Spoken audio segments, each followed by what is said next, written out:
Hey guys, we are back and so much to get to, so let's get on with it. Also, it's Sunday and I have some chores to do before I go to bed. I'm Stephen Rabinowitz.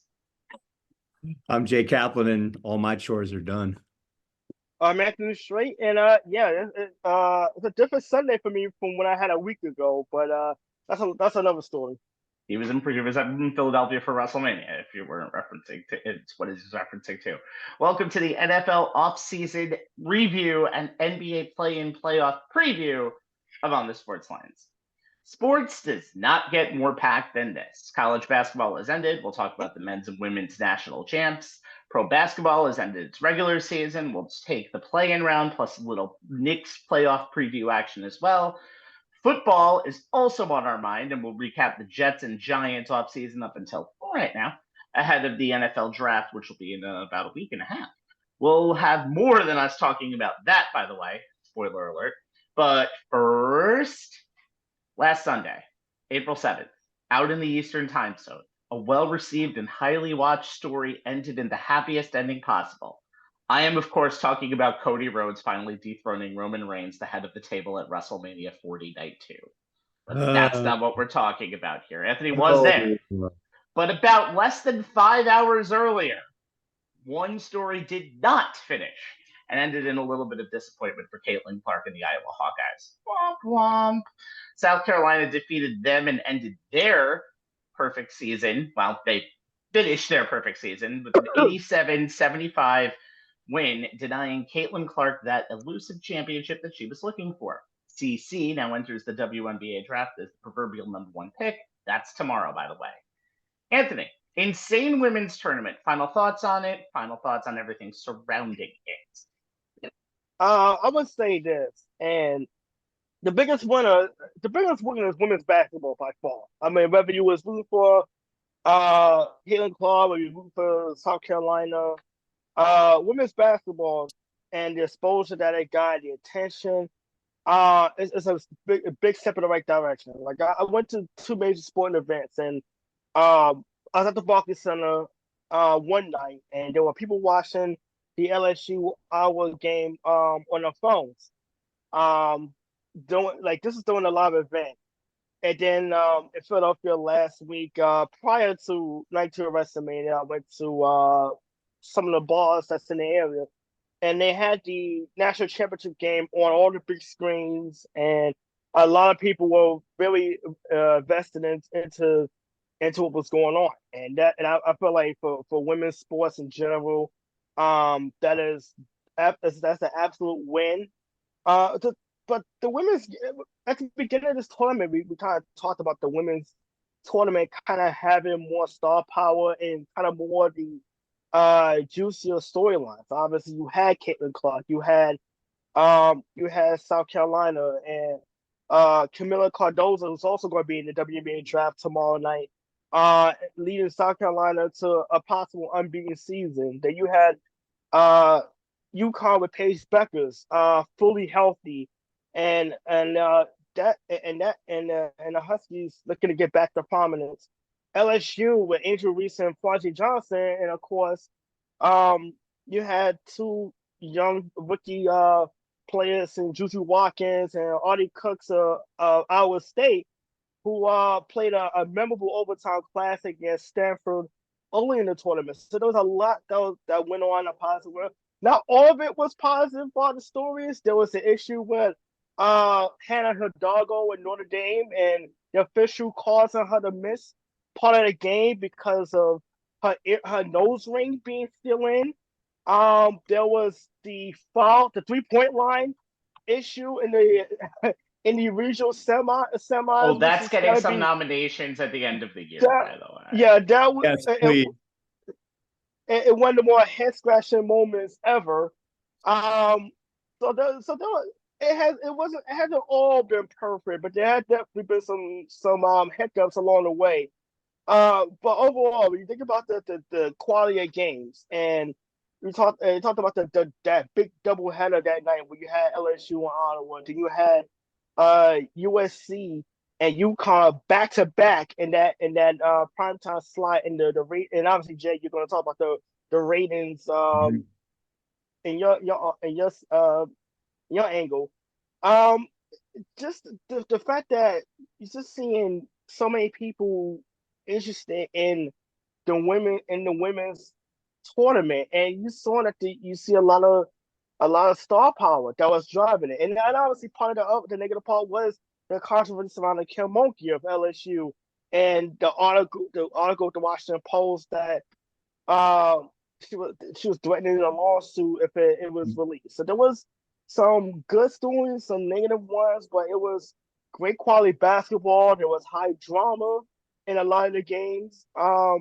And it ended with one of the classiest head coaches in sports, and Don Staley, happened on basically finishing. You referenced finishing the story, finishing what they couldn't finish last year, uh, uh, due to Caitlin Clark and Iowa Hawkeyes talking about the tournament last season. This season, they were able to get their revenge, and they were getting into and pretty much dominant for most of the tournament and becoming national champion. So, looking back at the the women's tournament, I just thought it was very compelling from start to finish. Absolutely, absolutely. And I would and I would love to see, like I said, I love to see more fans invested in the women's game. I love to see the NCAA put more money and back in the game as well to let the tournament grow. Because obviously we know the men's get a lot of the attention, and at times rightfully so. But this year the women definitely was on equal footing. And one thing I do want to say before I go on to Jay, since we want to continue on here, Tara Vandermeer, coaching her last game at Stanford. We found that out after the tournament with her leaving there. But Jay, one story for one main story for the entire tournament. It's one story to for them all. You one story to rule every single one of them with the trump card. There you go. That's what I was looking for. You reference this in your intro. This game was one of those rare instances where there would be a storybook ending achieved and a storybook ending denied, no matter how it played out. I mean, we'd either see South Carolina get revenge against Iowa for knocking them out in last year's Final Four, giving them their only loss of the season, and by doing so, complete only the 10th undefeated season in Division I women's college basketball history with a title, or we'd see two-time National Player of the Year and all-time leading scorer in all of college basketball, men's and women's, Caitlin Clark, cap her record-setting final season with a title that eluded her last season at the hands of the LSU team she knocked out in this year's Elite Eight. The game was appointment viewing last Sunday night, maybe more so than the men's championship game that was to follow on Monday. And the country proved this to be the case as 18.9 million viewers, including all three of us, tuned in, making this matchup the most watched college basketball game since 2019. It was a 90% increase from the 2023 title game and a 289% increase from 2022. ESPN said it was the most watched basketball game, men's or women's, college or professional, since 2019. Granted, a lot of this interest is due to Clark's 2-year run, which has captivated not just women's college basketball fans, but the country at large. Iowa's win over Angel Reese and LSU in the Elite Eight averaged 12.3 million viewers, peaking at 16 million. Their win over Paige Bueckers and UConn in the Final Four drew 14.2 million viewers, peaking at 17 million. That set a new women's college basketball viewership record, and then it was topped less than 3 days later. Here's some more viewership numbers for the title game. These blew my mind. The championship game topped every World Series game since Game 7 of the 2019 World Series. Every NBA Finals game since Game 5 of the 2017 NBA Finals. Every Daytona 500 since 2006. Every Masters final round viewership since 2001. And all but 4 college football games in all of 2023. Now, the case can be made that, that the other reason for the rise in viewership, it's something that Anthony alluded to, is that the women's game is simply a better product than the men's game right now. Partly because the Gamecocks dynasty is real. South Carolina has won 2 of the last 3 national championships with 2 very different teams, and Dawn Staley has led them to a 109-3 record in the last 3 seasons, partly because the stars of the women's game stick around for 4 years. There's no one and done in the women's game, so fans can get invested in players and teams. Whereas in the men's game, if you blink, you've missed their time. USC's transcendent freshman Juju Watkins has 3 more years to wow us with her game. UConn's dominant sophomore center Donovan Clingan just declared for the NBA draft. If that doesn't resonate with you, how about the sight of kids of all ages across the country, not just the state of Iowa, wearing Hawkeye number 22 t-shirts and jerseys because it's cool to want to be like Caitlin Clark, whether you're a boy or a girl. Staley said it best in her post-game presser, and here's the quote. I don't want to not utilize this opportunity to thank Caitlin for what she's done for women's basketball. Her shoulders were heavy and getting a lot of eyeballs on our game, and sometimes as a young person, it can be a bit much, but I thought she handled it with class. Women's college basketball game owes Caitlin Clark a lot, but as this year's NCAA tournament showed the country, the game is in good hands with Watkins, Beckers, Flu J. Johnson at LSU, the young core that Staley has coming back at South Carolina, and whoever got next. A lot of people got next, and you actually are seeing a lot better just recruiting, and really a recruiting system that is going pretty evenly. And that's one of the reasons why you not only have a dominant champion like South Carolina, who, by the way, whole new starting lineup this year. It's one of the best coaching jobs I think I've ever seen in college basketball, both on the women's and men's side, really, because the men's also had a lot of new starters this year with UConn. But that's one of the things that's very interesting. And I don't think that that South Carolina is underappreciated, but I do think they were kind of pushed to the side a little bit because they're 37. I mean, yes, Caitlin Clark is transcendent, and Caitlin Clark is a person who's gotten all these eyes on here, but 37-0, a coach like Dawn Staley should be the best coach in all of sports right now, men's or women's, straight up. She is respectful to the game, although she did say in an interview, you can't be the GOAT unless you win a championship about Caitlin Clark on Saturday. I kind of ran that back a little bit, I think, on Sunday in the post-game interviews. But I think that South Carolina story is another story just to really tell. This is a team that is very rarely lost over the last 5 years. And they've only lost one game in the last 2 years. That was the game to South Carolina, but they ended up doing that, winning that. And by the way, this season, an average margin of victory of 3-0, 30 points. That's insane. This is a team that is going to live in history as they're the third South Carolina undefeated championship team.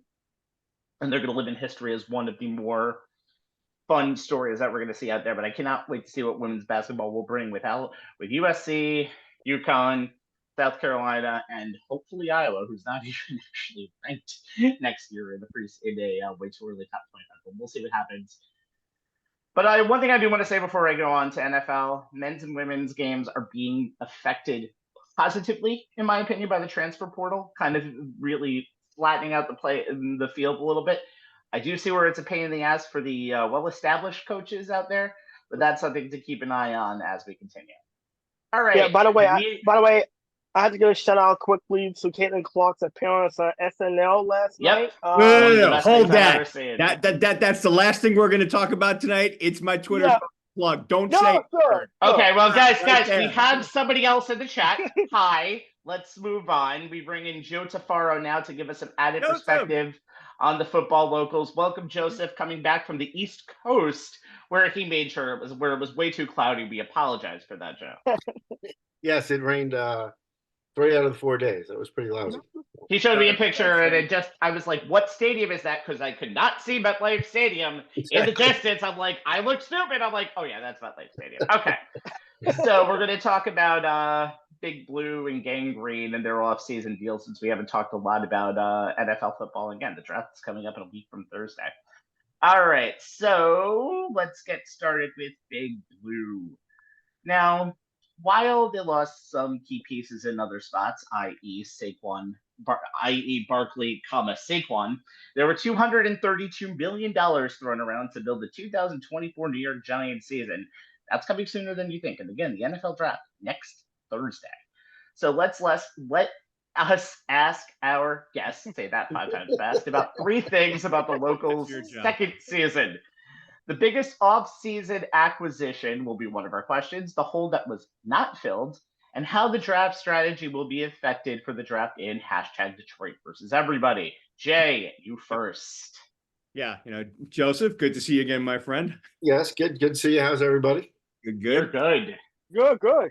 When we talked about the Giants offseason to-do list with you back in January, the priorities were offensive line and secondary. Then Wink Martindale went out, Shane Bowen came in, and with that, the Giants' defensive scheme changed from one that was blitz happy, sending guys from anywhere and everywhere. Giants 46.6% blitz rate, number 2 in the NFL, though it only generated 34 sacks, 29th.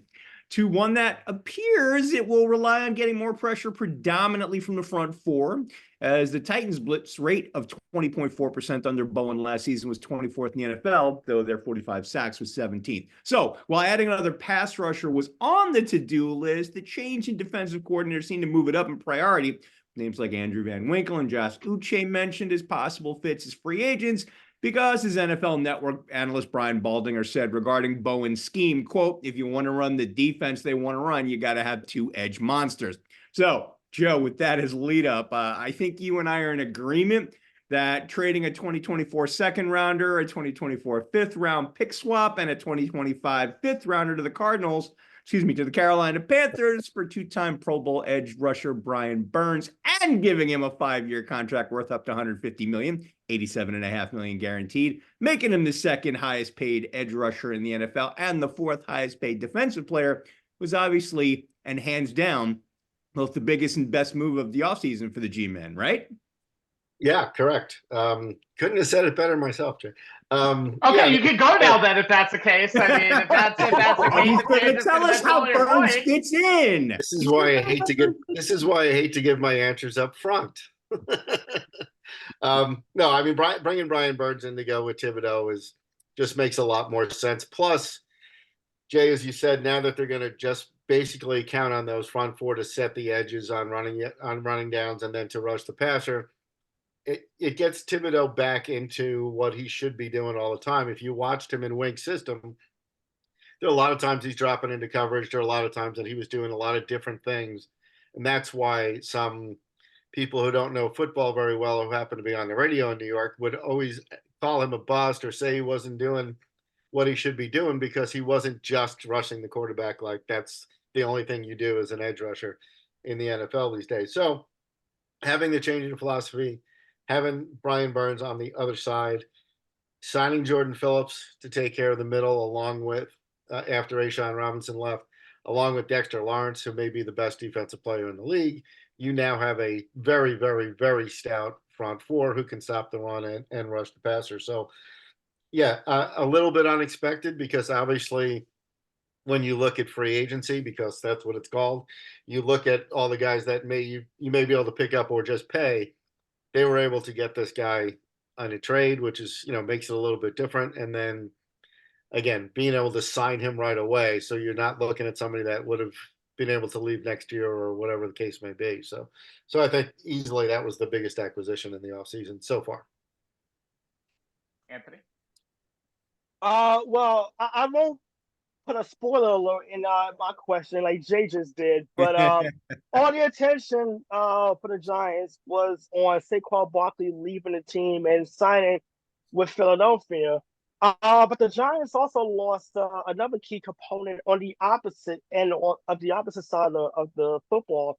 I ask you, what did the Giants do to fill that gap? Yeah, and I think I said in our last meeting that was going to be the key to how free agency was going to go. Were they going to be able to keep both of those? Were they not going to try to keep both of those? They're going to lose both of those. Unfortunately, for me, I feel they lost both. I would have liked to have kept Xavier McKinney because of his age, because of his leadership. He did have a few things off the field that I think made him a little bit that they weren't crazy about him. But, and again, that's always that thing where can you replace him with somebody else? And so far they have not. They really haven't signed anybody to play safety. They have a couple of guys. They have Belton and they have Pinnock and a couple of guys who played very, very well the last few years. And again, you can't overpay for every position on the field. So maybe that's their way of figuring this out, and their way of being able to pay Burns and being able to sign Jordan Phillips and So, you have to pick and choose a little bit. You can't go crazy and just sign everything. It's not Madden. You have to figure out how you're actually going to pay for all these Even guys. with Madden, I still have a salary cap that says trade Yeah. denied. So that's Yeah. it doesn't work as much as it should. Yeah. So, I didn't like losing McKinney again, a guy who played every snap last year and obviously had some sort of leadership skills there. Again, he's gotten in trouble in his off time weeks and stuff like that. Maybe that turned them off to him a little bit, but to not just give him a contract, I'm sure they would have matched something if they thought it was matchable. But so far to me, they haven't filled that spot because I'm not sure Belton and Pinnock are the answers there. But we do have this thing called the draft coming up, and certainly can find some guys in there. Speaking of the draft, thank you for the setup. We know what the Giants have signed this offseason. We know that a lot of the mock drafts have them drafting a wide receiver, whether it be the guy from LSU and Neighbors or Duze from Washington. We've kind of talked every single day about which one we like better. We can always talk about that when we get to the draft show, but what do you think your draft strategy should be going into next Thursday? Yeah, I think, again, when this is why you shouldn't do this is why everybody should do the shows like we do them, where they kind of go in order and not let's talk about the draft picks in January before free agency. Let's not talk about strength of schedule before who's on your team. All of these type of silly things that all these places do. So originally, if you had asked what your draft strategy was right at the end of the season, the world said offensive lineman, right? Draft 6 offensive linemen. We don't care what they are. Trade up, get as many of them as you can. But the fact that they went out and signed guys like John Runyon and Luminor and Azidu and a couple of the other guys and Jordan Phillips and on the defensive side, and they re-signed Isaiah Simmons. So, I think they have they did a lot of stuff already. So now I think in the draft strategy, and Rabbi, you and I talked about this a little bit. Obviously, it depends on who's going 1, 2, and 3, right? They should be quarterbacks 1, 2, and 3, which leaves Neighbors, the guy from Washington, I can't say his name, and Harrison as the top 6 guys. So you're going to get a wide receiver. Chances are you're going to get a wide receiver there. They're not going to move up. They're not giving up the farm to move up. They're not the Jets. They're not giving up the farm to move up to 3. Nobody else is probably going to come up now. Now that Chicago decided it was done with Justin Fields, they obviously now go quarterback only, Caleb Williams, So I think it follows down that they just take who's ever there. You're either going to get Marvin. If you wind up with Marvin Harrison as your 3rd choice, that's pretty good. And then I wish. Yeah. And you got Neighbors and you got Azunde. I don't see how they could fail at this point. I think when we do our draft show, it's going to be a pretty easy top 10 because it's going to fall in the way. And I don't believe I know Rabbi's having a heart attack. I don't think JJ McCarthy is going anywhere. That's the big name. That's the big thing. I think Minnesota really wants him. I do too. But I don't see them flying up the board to get him. It doesn't make any sense. You don't have to. Unless if anybody takes JJ McCarthy at 4, I'm sorry, that's a reach. I love the kid. I watched him play all of his games. He's a reach at 4. I'm sorry. No, I agree. Yeah, I don't see Minnesota being that stupid to trade away the world to go up again. You and I have talked about this for years, Jay. If you feel you're 1 player away, then that's fine. Yeah. Minnesota years ago traded for Herschel Walker because they thought they weren't 1 player away, but they should have been. The Jets did it. The same thing when they want to get Brett Favre. They thought they were 1 player away. You have to be pretty honest with yourself to think, Minnesota is far from being 1 player, especially since you just lost your wide receiver. I mean, they're losing more guys than they know what to do with. And the guy who was playing quarterback is probably just as good as any other rookie who's going to be playing quarterback. So you're not going to plug J.J. McCarthy into the Minnesota Vikings.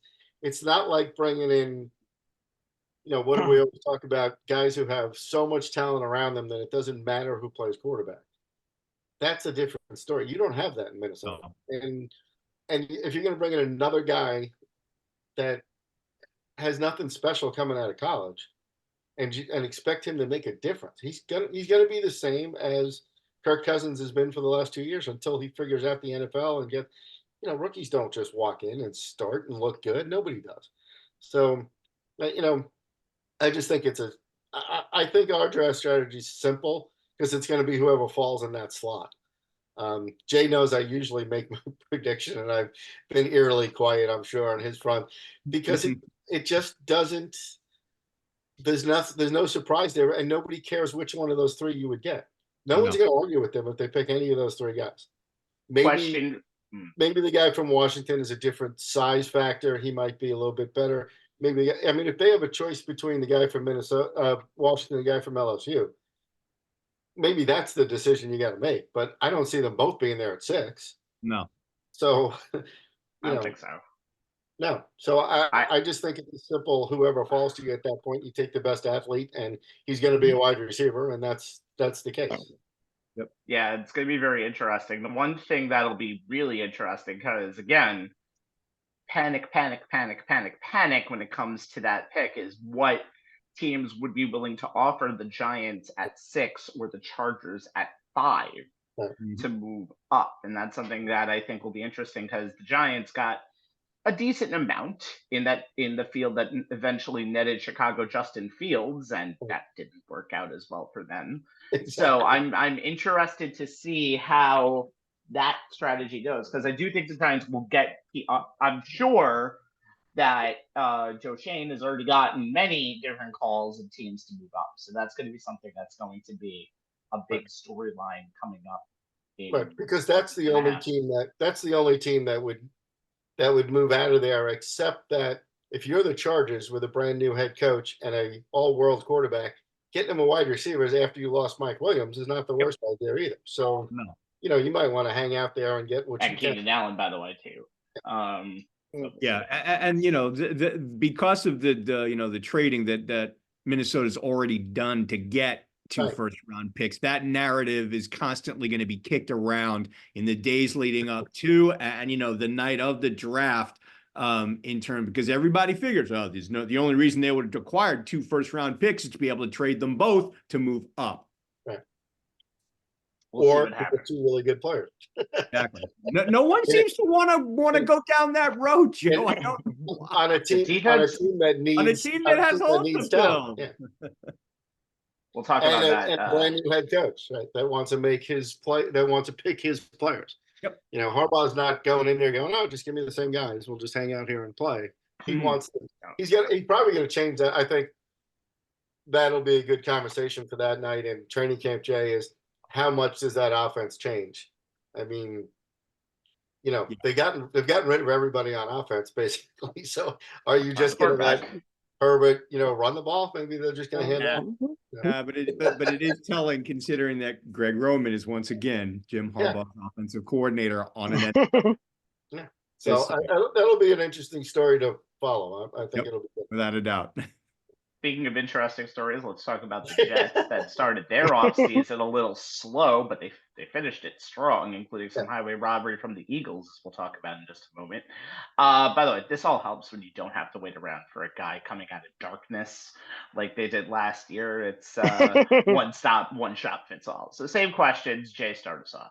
Yeah, when we talked about the Jets offseason to-do list with Joe back in January, the priorities were upgrading the offensive line and getting rid of the FOAs, otherwise known as Friends of Aaron, as most were, to quote you, Joe, dead wood. To me, the biggest position where that dead wood resided was wide receivers. Both Allen Lazard and Randall Cobb were pale imitations of the guys that Rodgers threw to in Green Bay, and thus were no help in providing the Jets with a legit wide receiver 2 opposite Garrett Wilson, who has put up back-to-back 1,000-yard seasons, totals of 178 catches, 2,145 yards, and 7 touchdowns, while all the other Jets wide receivers combined over those 2 seasons, 163 catches, 2,101 yards, 6 scores.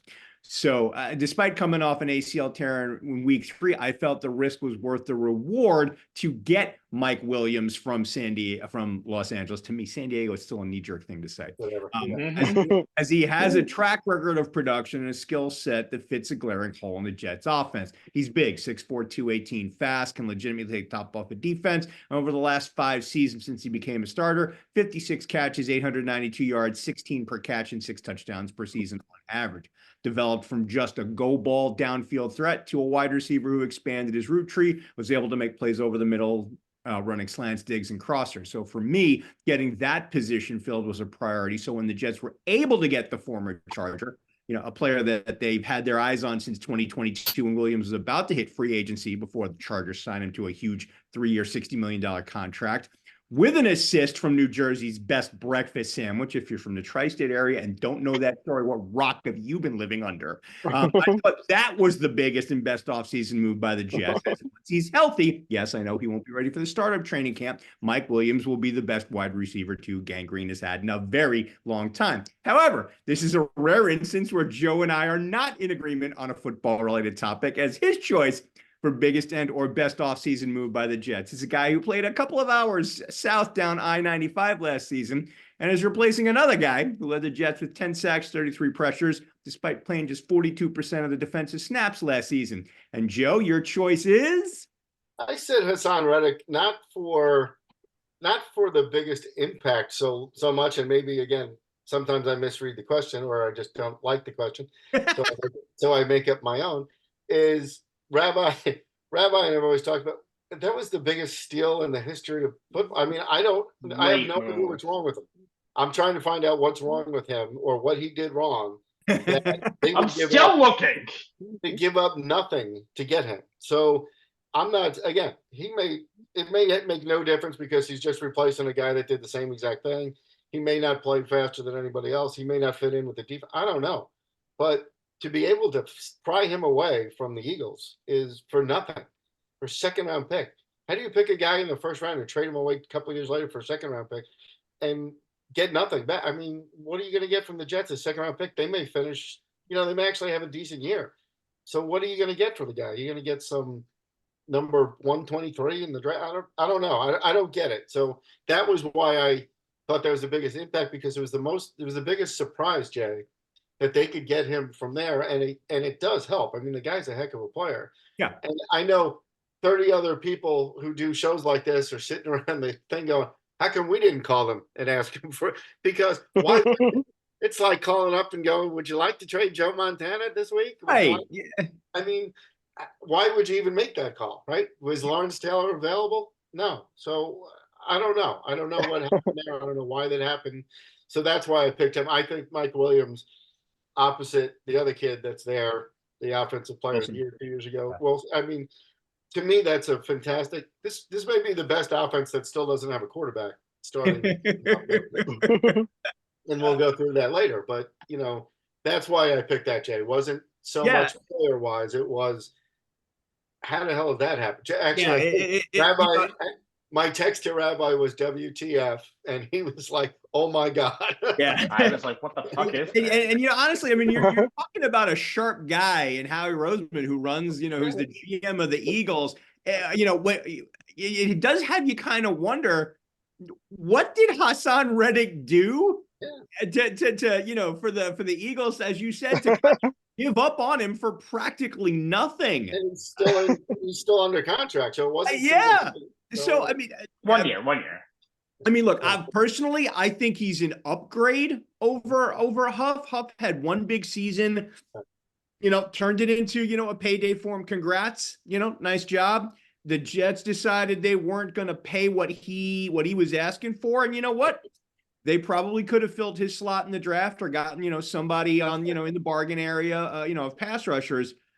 So, yeah, I mean, in terms of that, unless there's something we don't yet know, that's got to be one of the biggest fleece jobs I have ever seen. And to have it come of a guy who's considered one of the sharpest front office guys in the NFL, yeah, that's definitely a WTF kind of head scratcher, I got to say. So well, that's more of You guys know I don't do a lot of notes, Jay, but it says Hassan Reddick, Mike Williams right there. So I had them both written down. Well, the one thing Okay, about so we half agreed on a football topic. Yeah. because God forbid there's ever any disagreement on this show. Hey, I What can I think tell you, man? the one thing about Reddick is the free agent is going into free agency. That's a big thing, and that's one of the reasons why I think the Eagles pulled the trigger on here, even though they It's probably something shouldn't for have. him. Yeah. And let's just say Mike Williams, Right. bad season last year in terms of injuries, has been known as a guy who has been injured every now and then. I would say be careful, but at his peak, he is by far a good number 2 wide receiver. So, Anthony, with all that being said, let's do what we normally do on this show and start bashing the Jets, talking about holes in their lineup. That'll be fun. I don't know how. Not exactly sure how I follow that up, but I'll try anyway. Well, the Jets they signed Thomas Smith, former Cowboy, for a 1-year deal to try to help Aaron Rodgers' blindside, but not exactly sure if that's going to be enough. And the Jets O-line has been a bit of a more than a glaring weakness last season and even beforehand. Joe, do they still need work to be done on that offensive line? Well, yeah, I mean, and to be fair, so does every team. But to me, they just didn't do enough as far as looking for. I mean, again, Tyron Smith might be okay for half the year. He might stay healthy. He may be okay for one more year.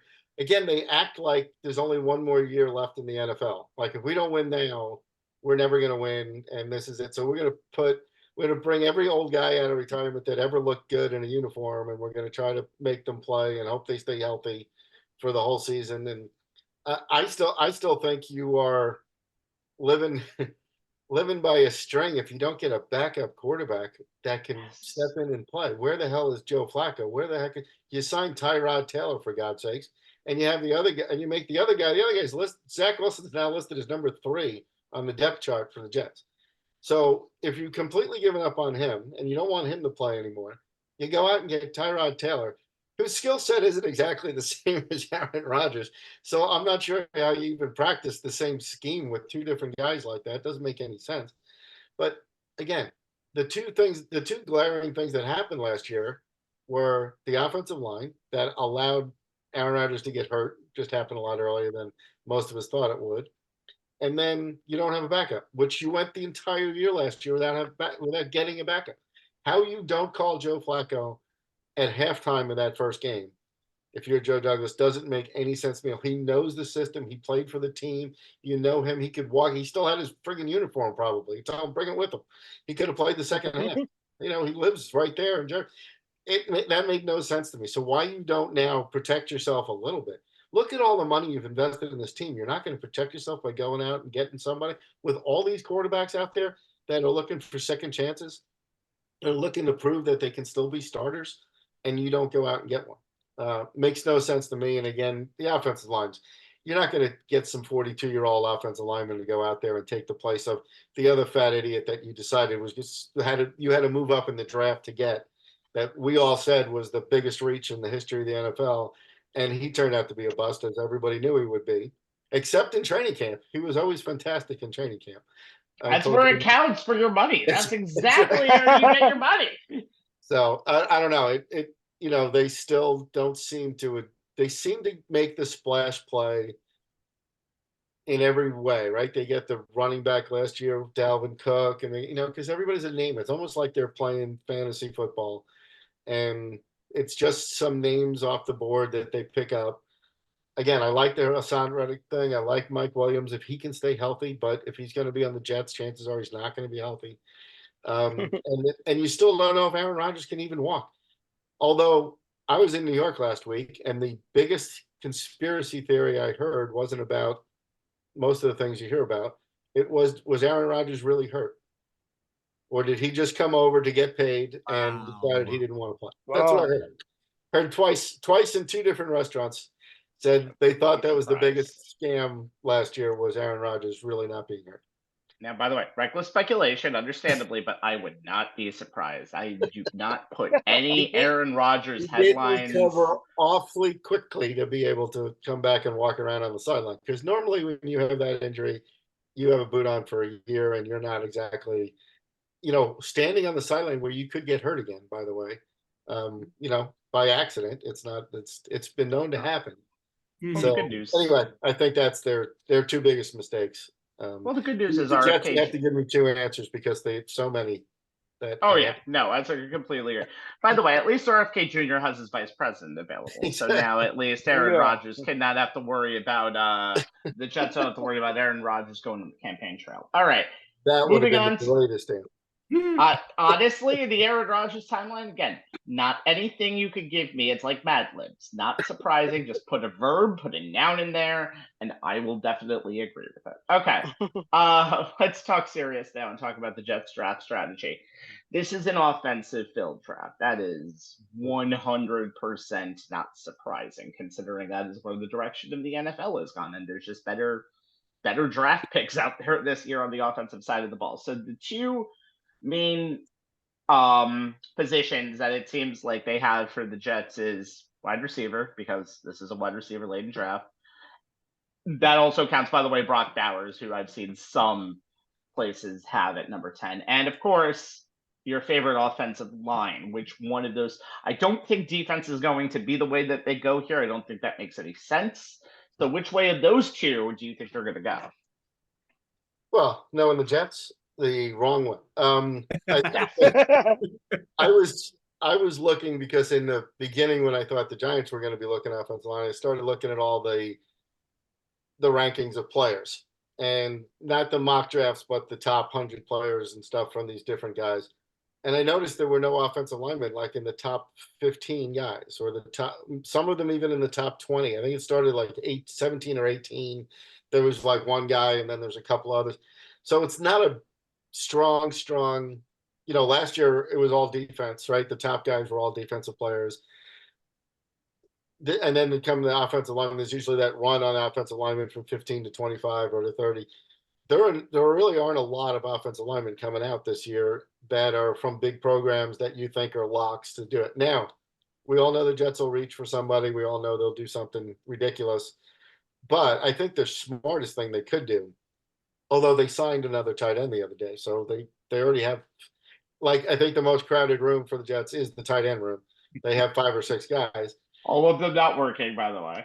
Yeah, exactly. So, I mean, if you took Brock Bowers, it wouldn't be the worst thing he ever did, because, again, it gives your offense a target then that makes a lot of sense if you have a quarterback, then to have those two guys on the outside that can do almost anything, to have a slot receiver and then have a Bowers type guy, and they have a great running back in Breece Hall. So I think it's a pretty well-rounded offense. And again, if I were them, I wouldn't need to draft defense until one of those two cornerbacks gets arrested for something. Something doesn't make sense. I think they're going to try to go offensive line, but it's going to be too early for them to go offensive line. So they may reach for something which would be their way to please everybody, because we all know it's about the fans. It's not about the team or winning. But if you don't pick an offensive lineman and you wind up not getting one until the 3rd or 4th round, then you've still not upgraded the worst part of your team and the one spot that you have to use to protect whoever that's going to be back there. Again, I don't see Aaron making it past, last year I said past week 6, if we go back. And we didn't make it past minute 6 of the season. Yeah, 6. Or play 6 of the season. So I don't see him playing all year long if you can't get somebody to block for him, because all you're going to do if you are a defensive coordinator is I'll take my chances with him getting it out quick, because you can only throw it sideways, and we'll cover those guys and we'll figure out a bunch of wide receiver screens. It's going to look like a college game, and he's going to get hit after hit after hit, and I don't think he's going to want to play by the end of the year. But that's my take. That's going to be it's going to be a very interesting draft. Joe, we're going to see you for that draft, which will be in about a week and a half, I hope. But we'll talk when we get to that. Joe, thank you for joining us tonight. Unless you want to talk about NBA play and basketball. No. Congratulations. Congratulations to the Knicks and the number 2 seed. It's absolutely fantastic. Congratulations to the New York Rangers. Might be the President's Trophy coming up in a couple of days. And congratulations to the Mets for winning 7 out of the last 10 games. That's And, right. Great straight series, and the Yankees to have the won Yankees, 5. who have the best record in baseball. And that's And where they won we 5 straight series. So we'll talk about that, but enough tribalism in terms of local teams. We'll let you go for tonight, Joe. Thank you for joining us. Joseph, Thanks, always a pleasure, my friend. Nice seeing you guys. Talk to you later. Yeah, we can always do that baseball talk later on. But guys, we have some NBA talks to go to now. The NBA play-in, the winner go home single game matchups. Wait, well, if you're the 9 or 10 seed, if you're the 7 or 8 seed, it's go 1-1 or go home. But if you're the 9 and 10, it's go 2-0 or go home. And if you're the 9, it's not win or go home. My head hurts.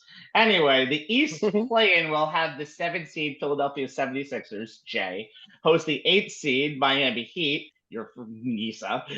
And the winner moves on to play the Knicks. The loser will play the winner of the number 9 seed Chicago Bulls against the number 10 seed Atlanta Hawks. The only 2 teams in this entire playoffs who don't have 45 wins. In fact, they don't even have a record over 500. And by the way, the winner of that game, the aforementioned game, plays the 64-win Boston Celtics in the best of 7. Surprise. Let's talk about, also, meanwhile, in the West, the 7 seed New Orleans Pelicans host the 8 seed Los Angeles Lakers, for the right to play the number 2 seed Denver Nuggets, playing the defending champ. Surprise. And the loser of the 7-8 gets to face the winner of what will be the compressed 4-minute version of the 2023 first round series between the now 9 seed Sacramento Kings and the 10 seed Golden State Warriors. It's not the 10-minute version of All Too Well. It's the comprised 3-minute, 30-second edition of All Too Well for one game. All right, like the beam. Wait, Rabbi, the winner of that game plays who? Because how did the number 1 seed finally shake out in the West? That ended up being Oklahoma City, by the way. And by the way, fun fact: every one of those teams, I believe, we'll talk about that later on. Anyway, thank you for getting that up for me there, Jay. Jay, after all that setup, tell me why the Sixers are dangerous if they get out of play-in, Bill. Well, yeah, I mean, the Sixers had 2 different seasons this year, right? You know, one with Joel Embiid and one without Joel Embiid. This was a team that came into the season very much considered one of the top 3 in the East, with Boston and Milwaukee, with the reigning MVP at center and an ascending Tyrese Maxey coming off his first 20-point per game season as the third wheel behind Embiid and James Harden. They came out of the gate on fire, winning 8 of their first 9. They were 29-17, 5th in the East, with the reigning NBA MVP averaging 35.3 points per game, 11.3 boards, 5.7 dimes, 1.1 steals, and 1.8 blocks per game in 34 minutes, shooting slash line of 53.3 from the floor, 36.6 from beyond the arc, and 88.3 at the line in the 34 games he played prior to his injury on January 30th. The points per game and assists were both on pace to be career highs. The Sixers went 26-8 in those 34 games, then 11-18 in the 2 months it took him to recover from his injury. Overall, Philly was 31-8 with Embiid in the lineup, 16-27 without him. Now, Philly closed the season on an 8-game winning streak, with Embiid playing in 5 of those games and looking very much like his usual MVP-level self, despite his conditioning still not at its usual level yet, though head coach Nick Nurse said he looked pretty good for not playing for a couple of months. Embiid averaged 30.5 minutes per game, so it's down about 4 minutes, but still managed to average 30.4 points per game, 9.2 boards, 5.2 assists, and a shooting slash line of 49.5% from the floor, 48.1% from beyond the arc on some volume, and 87.8% from the stripe, with 1.4 steals and 1.2 blocks over those 5 games, which should scare anyone the Sixers play in the postseason should they get out of the play-in round. Sixers went 29-7 and were 11 points per 100 possessions better when both Embiid and Maxey, who had an all-star season where he averaged 25.9 points per game, 6.2 dimes, shot 50% on 2s, 37% on 3s, and 87% from the line running the point when they were in the lineup together. Embiid posted an insane 34.1 player efficiency rating, which would have been far and away the best mark ever had he played enough minutes to be eligible. His 39.6% usage rate would have led the NBA by almost 4 points, and his 64.4% true shooting percentage was 13th overall, but would have been 4th among all players with a either a player efficiency rating of 23 or better, or a usage rate of 25% or higher. One another mind-boggling advanced stat: per 100 possessions, Embiid averaged more assists than Steph Curry or De'Aaron Fox. Overall, Embiid ranked third among all centers in assist rate. One a hilarious counting stat: Embiid finished the season with more points than minutes played, scoring 1,353 points in just 1,309 minutes. Now, Embiid and Maxey are one of the most dynamic duos in the NBA, but the Sixers have put a solid team around them with power forward Tobias Harris, reminding folks that he can still score the basketball, averaging 17.1 points per game and 6'4" boards. Small forward Kelly Oubre Jr. gave them 15.5 points per game, and Paul Reed, who played the yeoman's share of the center position minutes while Embiid was out, showed some nice improvement in his game. He had 7 double-doubles, averaged 10.3 points and 7.7 boards in 24 starts. And his per 36 minutes, 13.5 points and 11 boards.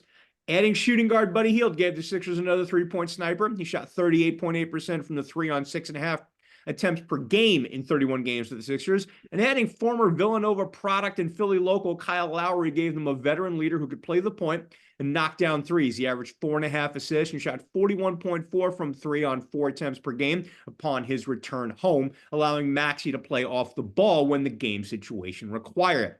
If Embiid was healthy all season, the Sixers would not be in the 7-8 play-in game. So having him, even if he's not completely back at his MVP level, he did sit out the regular season finale as a precautionary measure, gives Philly a definitive edge over whomever they play, though having to go against old pal Jimmy Butler and the Heat is never easy. It's what makes the 76ers the East play-in team to watch, in this game the must-see matchup. And if the Sixers get past the Heat, Embiid will be the opposing player to watch for the Knicks, who clinched the East number 2 seed today, and await the winner of this game. And I'll give you the Heat player to watch later on if they make it through. Anthony, the Lakers have title aspirations. I think we were drunk, but we both picked them to win the Western Conference this year. Does this play-in have the makings of last year's run when they made it to the conference finals? Well, if they do get through this 7-8 matchup, which would be against the Pelicans, in a rematch of what we saw this afternoon, the team that sent them home packing a 4-game sweep awaits them in round 1. So that is TBD, to be determined. But the Lakers are the team to watch in the Western Conference play-in tournament, and it's by default because they're the team that's trending upward. But you make a case that all 4 of these teams are flawed in some capacity. But get back to the Lakers. They're going into the play-in tournament winning 12 of the last 14 games, including a dominant win against the Pelicans this afternoon to lock up the number 8 seed. And it's contributing the last and during this stretch, the 2 best players, LeBron James and Anthony Davis. LeBron James notched in another triple-double this afternoon. During the stretch, he's averaged 26 points a game, 9 assists, and just over 7.5 rebounds on 59% shooting from the field and 50% from behind the arc. Obviously, this season this is the highest 3-point percentage mark of his career in year 21, which is just remarkable. But Anthony Davis, who, by the way, left the game today with back spasms. He is day-to-day. Darvin Ham did say that he should be good to go Tuesday for the play-in game Tuesday evening. But in Anthony Davis' case, he's in this stretch, last 10 games, 24.9 points a game, 14 rebounds, and 2 assists. But more importantly, he's been an anchor for the Lakers on defense. The Lakers this season has been very inconsistent. We saw them be one of the better defensive teams to start the season, then went through a stretch through December and January where they were near the bottom of the league as far as defensive rating, but did manage to finish strong, which led them to being 15th overall in the NBA in defensive rating. But what has helped the Lakers also has been the supporting cast, and guys like D'Angelo Russell stepping up. He was averaging 18 for the season. He's averaging 21 points a game during the stretch. Austin Reeves, who's had an up and down year, has played well, has of late. Could have been at the turning point, could have been that game in Boston without AD and LeBron, and Austin Reeves leading the Lakers to an improbable win. But he's been putting up 15 points a game in the stretch too. And Rui Hachimura being moved to the starting lineup has been just as important. Has he's given them 16.5 points a game during the stretch. Darwin Ham finally settling on a rotation has been the biggest key. Some of his criticisms throughout the year has been his rotations, his minutes, start his lineups to close out quarters. Has definitely come under some intense scrutiny. But I think he's finally settled on a 5-man rotation, which is actually the starting 5 that the Lakers had last year that got them to that deep postseason run.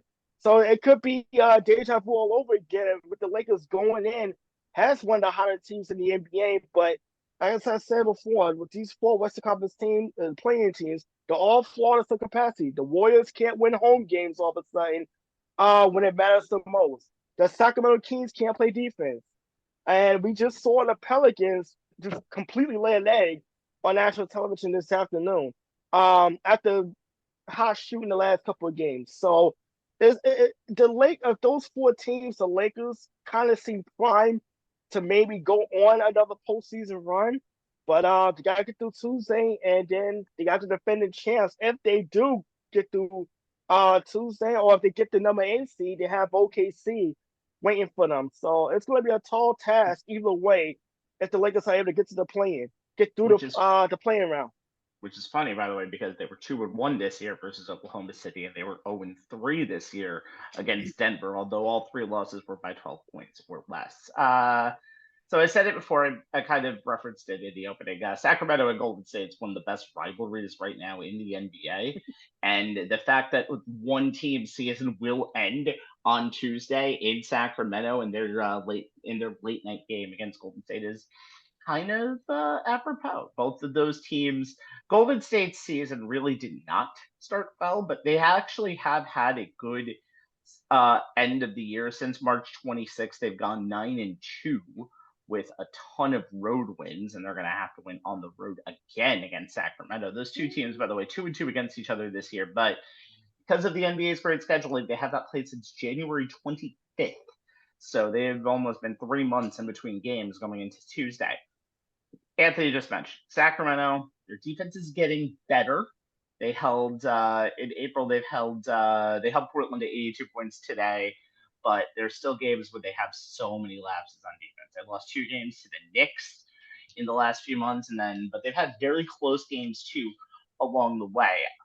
I think a lot of people do remember though that game from last year very, very well. That game 7 where Steph Curry went for 50 over in the Golden One Center. The 2 teams know exactly what each other's weaknesses and strengths are.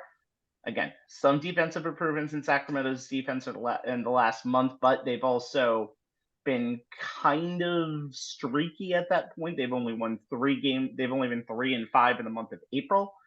And I'm very interested to see what Sacramento does at the beginning of this game. The crowd is going to be loud. The crowd is going to be really up for it because that's how Sacramento is. It's one of the best home court advantages in all of basketball. But the Golden State Warriors are a much better road team than they were a year ago. We talked about their road struggles were documented a lot last year, and those first 12 minutes are going to be key because in that game 7, they were pretty much humbled right from the beginning, and they were kind of just playing from behind the whole entire game. If they can get the same atmosphere that they did in the beginning of that series when they won the first 2 games at home, by the way, they can win this game and Sacramento can move on to Friday night against the winner of the loser of that 7-8 game. What the funny thing is with all of this, the real winner is going to be who ends up winning that 8-9 game. Sure, they're going to have a little bit less rest going against Oklahoma City. I don't disrespect Oklahoma City. They're going to be a very good team, but they were not in the playoffs last year. This is their first real playoff run with a very young nucleus. They are the youngest team ever, average age-wise, to win the number 1 seed in their conference. And that's going to be something that'll be very interesting to see in their first playoff run. Remember, the first playoff run of the Thunder with KG, James Harden, and Russell Westbrook, they lost in the first round as an 8 seed to the Lakers in 2010. So I don't know if this team's going to be any different or not, but that seems to be the way that you want to go. Get that 8 seed and kind of get an interesting path where you won't even have to play the Nuggets, who I think is the favorite to win the NBA championship, until the Western Conference Finals. And we might see a miracle run like we did last year with the Lakers. very interesting to say. Well, Rabbi, No disrespect to the Thunder, by the way. No, because as SGA and Chet Holmgren have shown, OKC knows what a pro wants and what a pro needs. Oh God, I hated that commercial in March Madness, and I hate it even more now. But by the way, I would say this: the Lakers went on a postseason run last year with LeBron noticing a bad ankle. He's healthy this time around, so that could be a big difference. One of the most strangest things about this whole entire season is the Lakers have gotten exactly what they wanted from their supporting cast. AD has played 76 of 82 games. There's been no tread on LeBron's tires, and they're a 47-win team, and they're playing again in the play-in game. That is just something that just boggles my mind. It's a great Western Conference, but it's just how did the Lakers get so snake bitten on this? Like, if you had given your best case scenario, the best case scenario for them would have probably been 5 more wins. And now they're a 47-win team that might have to go into the dog pound of the Nuggets if they win on Tuesday. It's very, very interesting. Yep, gonna be fun. Speaking of, let's talk about the Knicks. They're up next on our playoff look ahead, and despite the absence for almost half of the season, and will be for the rest of the season, of Julius Randle and 20-plus games missed by still pretty damn good in the lineup, OJ Anunoby, the Knicks ended up with an upgrade. 3 games from last year to 50-32, and a seed upgrade of 3 spots as well to the number 2 seed. So the only series that won't see a possible Game 7 in the Mecca in the East would be against Boston. The Knicks will begin their playoffs next weekend. They will host a rival. It'll be either against the Sixers for the first time in the playoffs, and I can't believe I searched this up, 3.5 decades. The last time that they played in the playoffs was 1988. And since 1988, the Heat have played the Knicks in the playoff series 6 times. So that should be very interesting when we get to it. All right. Positive going into the playoffs, Anthony. Do I even need to say what this is? A captain obvious would be Jalen Brunson, but I'm actually gonna look at the fact that the Knicks are one of the best rebounding teams in all of basketball. They're in the top 5 in total rebounds. They're the top offensive rebounding team in the NBA. Averaging close to 13 offensive rebounds a game. To wrap up the number 2 seed, they had 16 offensive rebounds against Chicago, and now overtime thriller this afternoon. And they've really, and one of the things too is that despite the fact that the Knicks are a top 10 offensive efficient team, despite the fact that they're dead last in pace. Among those teams, which is hilarious, they're the bottom of the league in assists. They're dead last in shots and shoot percentage with the 24-second clock less than 5 seconds, 5 seconds or less. Despite all that, the Knicks has been very efficient offensively, in part because of their ability to rebound and get second chance opportunities. And the surprising thing to me, Anthony, is that they've done it minus Mitchell Robinson for pretty much the entire season. And they've done it without Julius Randle, who, by the way, led the team in rebounding with 9.2 a game. Yep. The Knicks have 4 players. They have 4 players that averages at least 8 rebounds a game, and that's not even including Josh Hart, who is all 6 foot, well, under 6'5" of him, that chips in offensively with rebounding and defensively with rebounding. Look at this. In the last 10 games, he's averaged close to double-digit rebounds. In 4 of the last 8 games, he's averaged 8.3 rebounds, and he actually leads the league in rebounding for guys under 6'5".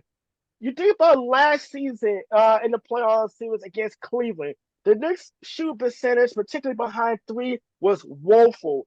They were terrible. They were 42 of 149 from behind New York in that series. However, they held a big rebounding advantage in that series. They were able to get the second and third opportunities. They actually out-rebounded Cleveland 227 to 186 in that 5-game series win. Against Miami, they only held a slight advantage, and that was a big game because when the shots weren't going down, and you can't get those second and third opportunities, we see the Knicks offense kind of be always stagnant, become even more so. But the difference is this year with the Knicks is that they do have a little more shooting that helps.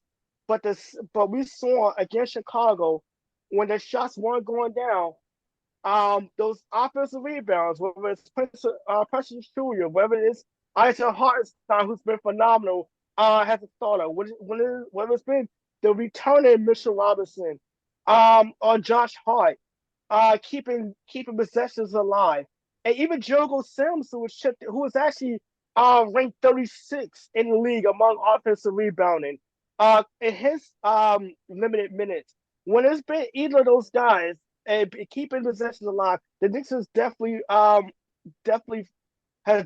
benefited the most, and that's going to be key. Especially against, you think about this, Philadelphia with a healthy Joel Embiid, maybe, perhaps the Miami Heat, who don't have the outside shooting that they had last season, but are still pretty much a dangerous threat nonetheless. We have to think about dealing with Bam Adebayo on the glass. Offensive rebounding, and particularly offensive rebounding, is going to be a big game for the Knicks because it was a strength for them going into the season, and it's definitely been a strength for them all season long. And we saw it really during this stretch, particularly this afternoon, and even last week in the comeback win against Sacramento, with their abilities to hustle, they're a grinded out team, and they're a team that's taking on Tom Thibodeau's mentality. And the rebounding, when they have a big advantage, it's just so critical for the Knicks in their victories. When they've been out rebounded, we've seen the end result of how that hurts them, not just offensively, but setting up defensively as well. So rebounding is something that's going to have to carry over into the postseason. One thing that is really noticeable about this team is they're probably the best offensive rebounding team in the league, which is good because, as you said, Anthony, the Cavs series was woeful last year, shooting on both sides of the ball. There were some games that were kept in the double digits on both sides, which is almost rare in any basketball game in 2022 plus now to 2024. But you're not going to. I don't think you're going to see that in the Philadelphia 76ers series. You might see that in the Miami Heat series. So a lot of different ways that could go based on this play-in game that will happen on Wednesday. Jay, there is one big injury-sized hole left on this team. The team is banged up, but they've gotten almost all of their pieces back. Almost all of their pieces. There's an all-pro and all-star that will be missing for this playoff run in Julius Randle. Yeah, Randall averaged 24 points per game, 9.2 boards, 5.5 flat assists, this season in the 46 games he played. He had 18 double-doubles, and the Knicks were 29-17 in the games that he played. They've gone 21-15 in the games he's missed since he injured his shoulder back on January 27th. Without him, New York is minus their best low post option on offense, a physical presence on the boards, as Anthony mentioned, and an excellent passer out of double teams whose ability to find shooters gave the Knicks one of their best options at getting good looks from beyond the arc. Defense has always had to account for him, which made Jalen Brunson's life much easier with Randall's ability as a screen setter and an outlet out of the myriad of double teams defenses would throw at the Knicks point guard. In the 36 games since they lost Randall, who made opponents pay for double teaming his partner, Brunson has averaged over 31 points per game and has maintained his efficiency number. He's top 50 in the NBA in both effective field goal percentage and true shooting percentage among all players, averaging at least 30 minutes per game, while having the NBA's highest usage rate in that span at 35%. Straight up, the Knicks go as Brunson goes, and the numbers don't lie. They're scoring over 120 points per 100 possessions when he's on the floor, but are almost 20 points per 100 possessions worse when he's not. So how do the Knicks handle a postseason without Randall, when they'll face better teams with better defenses who will focus their scheme and their best perimeter defender on Brunson and do everything to take him out of his game and disrupt his ability to score the basketball at his current prolific level? One thing they've leaned into is having Brunson move more without the ball in an attempt to make it harder for defenses to double him. Per Second Spectrum stats, since Randall's injury, the Knicks have run almost 14 dribble handoffs per 100 possessions for Brunson, compared to little more than 8 per 100 possessions prior to Randall's injury. Only 3 qualifying NBA players have been involved in more DHOs than Brunson in that span.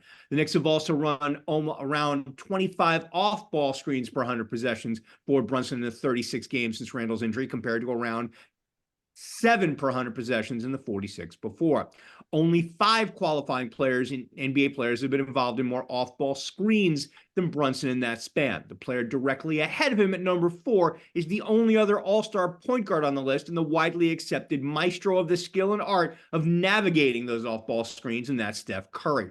A lot of the actions the Knicks have been running for Brunson, the pick and rolls, the ISOs, the DHOs, and off-ball screens, are reasonable facsimiles of the ones the Warriors run for Curry.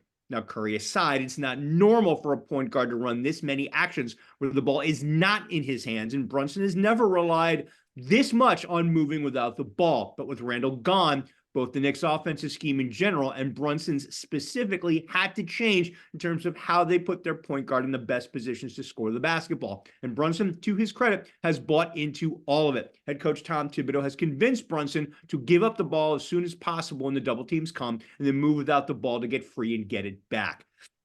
Josh Hart, Brunson's longtime teammate going back to their days at Villanova, jokingly said that his old college buddy is, quote, just thirsty to get the ball so he can shoot. But all kidding aside, Hart and the rest of the Knicks have seen the change in scheme work successfully, so they've continued to do it and have reaped the benefits when, as Hart also said, quote, sometimes the defense messes up communication and they leave someone open for a shot or a cut or something like that.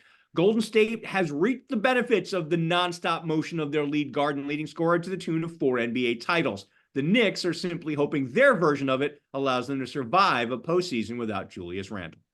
One thing that needs to continue, though, to kind of gate that is when Julius Randle went out with the injury, and I will never forgive Jaime Jaquez for doing what he did. I forgive. I don't remember. I will never say anything nice about him again after we said it nice in the draft. But is Dante DiVincenzo's ability to shoot and Dante DiVincenzo's ability to score, and that's going to be the key, I think, to at least Brunson being able to find the open man and Brunson being able to trust his team. I think one thing that's really been important about this team to get them to the 2 seed, despite the Randall injury and despite all of the injuries, is the trust this team has in each other. Mitchell Robinson's been doing a decent job coming off of the bench, and I think that's going to be, I think, a key to this team having a long playoff run. But now you're going to go up against a team. I know the Pacers would have provided all of the offensive firepower in the world if they had lost today if the Knicks had lost today against the Bulls.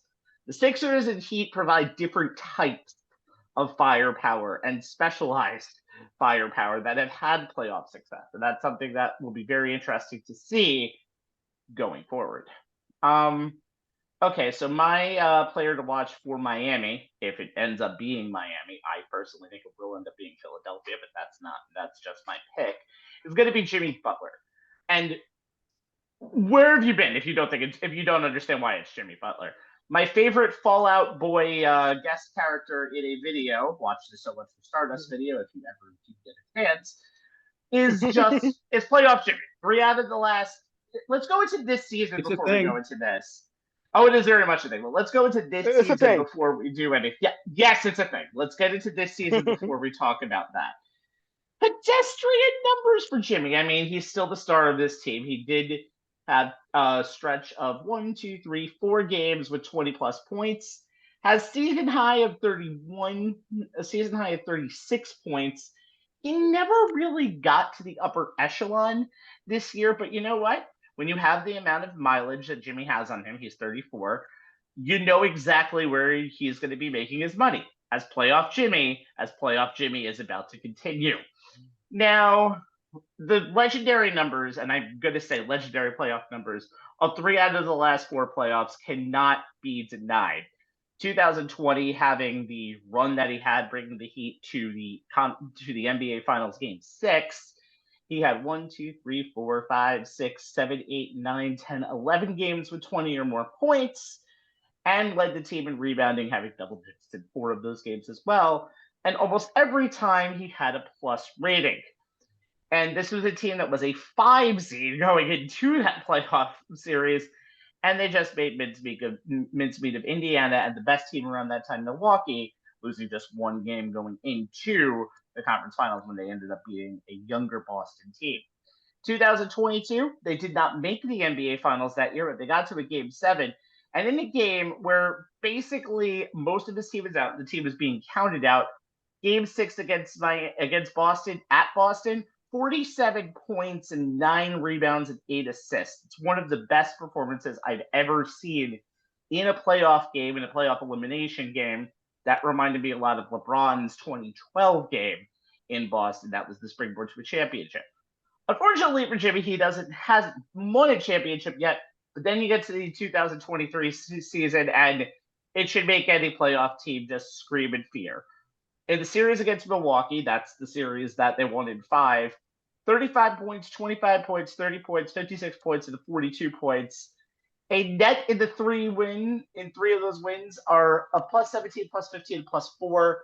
And a game score in that game 4, which provided some of the best moments I've ever seen by a player in a playoff game, of 48.2. A normal good score in that game is 22. A true game score of 48.2 is insane. They ended up obviously winning in 6 against the Knicks, then winning another 7-game series against Boston. And sure, they lost to Denver in the finals, but Jimmy Butler's legend grows as one of the all-time great playoff performers. And this 3 out of 4 year run has done just that. Will Jimmy Butler rise to the occasion? Remember, this is a Miami Heat team that was 5 minutes away last year from not even making the playoffs, and they were possibly about to lose to the Chicago Bulls at home after they had lost at home in a 7-8 playoff game against Atlanta. But as always said, watch out if you see Jimmy Butler in the playoffs and possibly run the other way. The legend of playoff Jimmy continues. Speaking of legends, let's end tonight with this. 1999, 2004, 2011, 2014, 2023, 2024. In the span of just over a quarter of a century, the basketball dynasty known as UConn has been born. On Monday night, after a 75-60 win against Purdue, sorry, Zach Edey, you're just like Caitlin Clark apparently on the men's side, the Huskies became the first team in 17 years to go back-to-back and belly-to-belly. 6 national titles, one more than one of the standard programs in this generation, that'd be Duke. As many as the North Carolina Tar Heels with 6. Watch your back, Jay. We coming for you. The amazing things of this run is, which has put a team that has always had kind of been there in the mid-90s, but then title number 1 came in a solid upset in St. Petersburg in 1999 against Duke. Then every title ended up being just a little bit different. 2004, Duke was just the semifinal beast that they had to beat and then beat Georgia Tech in the final. 2011 is the team that went on Kemba Walker's back and won 11 straight elimination games, Big East and NCAA tournament, to win the title. 2014 is the team that won the title, if you remember, from the 7 seed. And then, of course, is 2023 and 2024. 15 consecutive Big East and NCAA tournament victories later. Eat your heart out, that 11 straight from before. By the way, all of those games in the NCAA by double digits. And now you have a blue blood. And by the way, here's some variety. They've won titles from the 1 seed twice, the 2 seed, the 3 seed, the 4 seed, and the 7 seed. So wherever you are in the bracket, remember the UConn portion of it when you're filling it out and wherever it is. This is a team that was part of the Big East Conference, one of the most prestigious, until the league changed drastically in 2013. Apparently, somebody said that football makes money. So UConn's next up was the American Conference, where again, they won a title there in 2014. In 2020, it was time to return to the Big East. That was in the fall. Back in early 2020, they played Villanova. And at that point, not rookie head coach, but like 3rd-year head coach Danny Hurley said the following: people better get us now. That's all. Better get us now because it's coming. Oh, it's coming, all right. Let's mention Hurley, by the way, when we mentioned the variety of coaches that got UConn their 6 rings. Jim Calhoun, the man who never, I think, had a smile in all of his years in stores, the man who launched UConn on the map and won the first 3 titles. Then Kevin Ollie, yes, remember him? Now the interim coach of the Nets, also never having a smile, winning the 4th title, and then Hurley making the family proud. Same draws and all, same portable washer and dryer and all, winning number 5 and 6. Hurley said on Monday night after getting another one shining moment with the title, said the following about the UConn program. All I see is former champs over there, and we run it. We've been running college basketball the last 25, 30 years. Let's go. End quote. He's right. He's right. You know, Rabbi, I know it's been beaten to death by everyone everywhere, though probably not all at once, even if it's felt that way since February, but it bears mentioning again. Men's college basketball hasn't had a back-to-back champ since the 2006-2007 Florida Gators until now. I said that once North Carolina was bounced, I really wanted to see UConn versus Purdue, arguably the 2 best teams in the nation all season, in the national title game. I wanted to see if the Boilermakers combination of 2-time National Player of the Year Zach Edey in the paint and the nation's 2nd best 3-point shooting offense on the perimeter could stop the fully operational, bulletproof Death Star that was the Huskies. Edey did his part, 37 points on 15 to 25 from the floor, 7 to 10 from the line. But that was the Huskies' plan. Let the Big Maple get his and make sure no one else got theirs. Point guard Braden Smith was the only other Boilermaker to score in double digits. He had 12. And that vaunted 3-point offense, which averaged 20.2 attempts and 8.2 makes per game, was held to just 7 attempts and 1 make by Smith in the first half. That means 0 for 3 in the second half. UConn led by 6 at the break and wound up pulling away in the second half to win by 15. That 75-60 victory put the Huskies' average margin of victory in the 2024 NCAA tournament at 23.3 points per game. That's For the it? entire tournament, all 6 games they played, they trailed for 6 minutes and 22 seconds total. That's just nuts. It's also an NCAA tournament record. I watched it all in real time. So the Huskies passed my eye test in terms of dominance, but, you know, I had to check the numbers. Ken Palm's adjusted efficiency margin stat had UConn ranked number 1 at 36.43, putting them 5.26 points better than number 2 ranked Houston. Ken Palm numbers date back to the 1996-97 season. And in that time, only one top-ranked team has been that far ahead of the second-ranked team, and that's Coach K's 1998-99 Duke squad, which went 37-2, including 16-0 in the ACC, and was the tournament's number 1 overall seed. Their second loss came in the national title game to UConn, which started this run of 6 titles in the last quarter century for the Huskies. This year's UConn team, 37-3, lost just 1 game in which they were that fully operational bulletproof Death Star, 85-66 at Creighton on February 20th, which snapped a 14-game winning streak. The Huskies didn't lose again after that. Donovan Klingen's return to the starting lineup from his foot injury was in the 99-56 win over Xavier on January 28th. From that point on, through the rest of the season, UConn's adjusted efficiency margin stat per Bart Torvik was 43.01. If that had been their number for the entire season, that would rank second all time behind that 1998-99 Duke team, which had a 43.01 adjusted efficiency margin. No team has ever been above 40. Again, that's just nuts.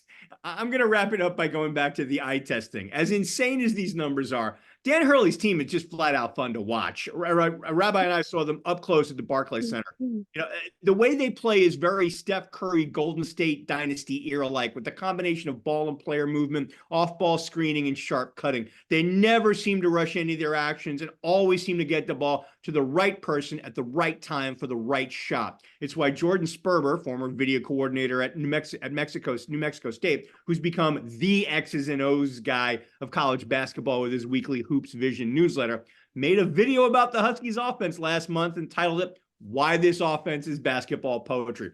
But I don't think anyone said it any better than Philadelphia 76ers forward Nick Batum, who grew up in France, who tweeted, Quote, I'm not very familiar with watching a lot of college basketball, but the way UConn is playing is the way basketball should be taught and played, especially at this age.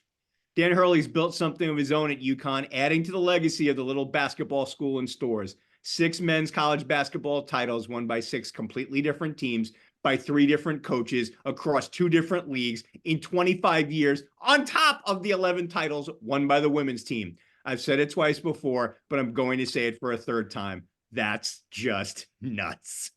8 losses, by the way, in the last 4 years outside of the Big East. 8. That's even more nuts. Nuts. Go ahead, Anthony, finish this off.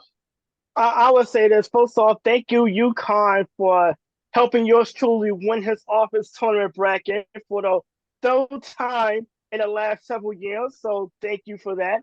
But also, you have to credit Dan Hurley and the culture he has built. That's kind of fallen into the tradition of UConn basketball. And I was reading a Yahoo Sports article after they just won a national back-to-back national championships. They played a scrimmage in October against an unranked Virginia team, and was bad. And it was not good. And he chewed into his players. He had three returning starters coming back. He laid into those guys, and he let them know that they had to be better just to have some success. Not even talking about winning back-to-back championships, just some success. And then you see what they did in the regular season, but just how good this team was. You had to look at the tournament. They went on a 30-0 run against Illinois and turned a close game into an absolute laugher. Alabama shot 8 of 11 from 3 and still trailed at halftime by almost double digits. Zach Edey had a 37-10 game, and the Boilermakers, arguably the other best team, the number 2 best team in the country, and number 1 seed in their region, lost by 15 because Dan Hurley made it a key to take away the outside shooting of the Boilermakers, who was the number 2 ranked 3-point shooting team in the nation. They finished 1 for 7 for the game. So when you look, it's the culture, it's the coaching, it's the fact that the players, they brought in because they had the success. They had the guys that came back in. You look at the stats from that game. Let me just bring it back up. They have 4 players score in double digits on the team. Well, anybody could have been leading scoring of a given night.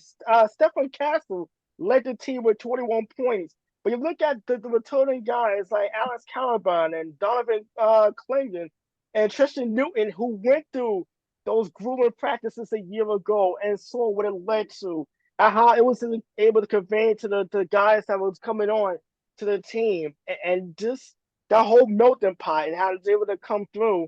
It starts with the coach and the foundation you lay from day one, and what it leads to. We've seen it on the women's side with Gina Auriemma many times over. We've seen it with UConn men's basketball before with the aforementioned Kevin Ollie, and we're seeing it now with Dan Hurley, and it's going to be very interesting to see if they can three-peat. I don't know when the last time that has happened.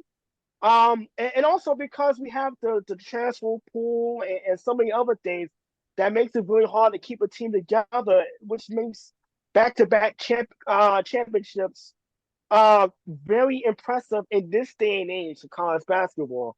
Like I said, I'm just gonna echo what you guys say, and just kudos to Dan Hurley, kudos to UConn and what they've been able to do the last 2 years. Only team, by the way, to ever win 3 straight national championships is in the run of 7 that UCLA had back in the 60s. If you want a more obtainable goal that has had it, the only team that has been the last team to go to 3 straight national title games is Duke from 1990 to 1992, dating myself big time. All right, for Jay Kaplan and Anthony Strait and the ghost of Joe Tufaro. Oh, hold on, 1 second. Jay, you wanted to mention something. We're going to do that at the end. story. We're going to do that at the end. We're going to do that at the doing end. it at the end, right? And trust me, we're not going to let this show go by without it.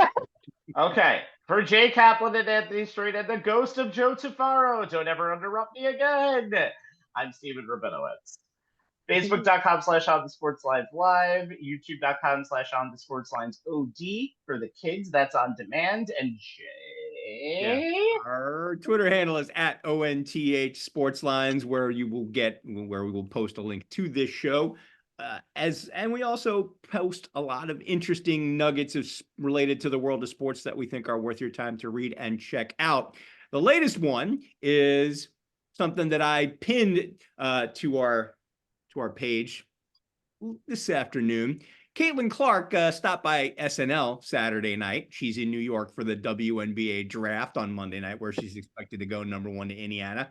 And she sat in on Weekend Update with Colin Jost and Michael Che. Now, Che has done some jokes at the expense of women's sports, the WNBA and women's basketball in particular. So Clark turned the tables on him with some jokes at his expense. You can check out the video of the segment on our Twitter page. As I said, I pinned it. It's hilarious, and it'll give you one more reason to flat out love Caitlin Clark. Not that we needed another reason. I love that segment, by the way. What a great payoff to all of Michael Che's jokes on Weekend Update. All right. We will see you. Remember, we have our NFL draft show coming up next Thursday, the 25th. That'll be live as we go through round 1. And be good to yourself. Have a good week. Have a good night, everybody. Have a good week. Have a good night, everyone. Have a good week.